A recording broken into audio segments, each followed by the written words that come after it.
Chicken 65, tandoori 25, mutton 85. ഇതൊക്കെ കഴിച്ചാണ് ഞാൻ എന്റെ ബോഡി മെയിൻറ്റെയിൻ ചെയ്യുന്നത്. അത് കണ്ടപ്പോഴേ മനസ്സിലായി, ഇത് കൊട്ടാരമാണ്, പച്ചക്കറികളെ പാടുള്ളൂ, കടിച്ചു പറിക്കുന്നൊന്നും പാടില്ല. എന്റെ ആരോഗ്യം തകരാറിലാവുമല്ലോ. ഓക്കെ, മാനേജ് ചെയ്തോളാം.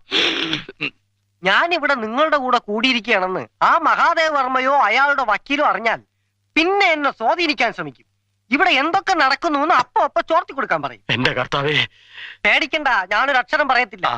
ഉണ്ണുന്ന ചോറിനോട് കൂറ് കാണിക്കുന്നവനാ ഈ സദാനന്ദൻ. ആ ശങ്കരനാരായണന്റെയും ചോറ് കുറെ ഉണ്ടതല്ലേ, അപ്പൊ പിന്നെ അവിടെ ഒരു കൂറ് കാണിക്കാതിരിക്കുവോ?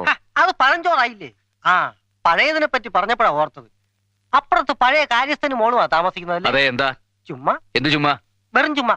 നിങ്ങൾ ഇങ്ങനെ വായി നോക്കിയിരുന്ന എനിക്ക് ശരിക്കും ഉണ്ണാൻ പറ്റത്തില്ല. ഒന്ന് അങ്ങോട്ട് മാറിയിരുന്നേ. മതി ഷേക്കറ്റ്. ഒത്തൊരുമ. ഞങ്ങള് തമ്മിൽ ഭയങ്കര സ്നേഹ.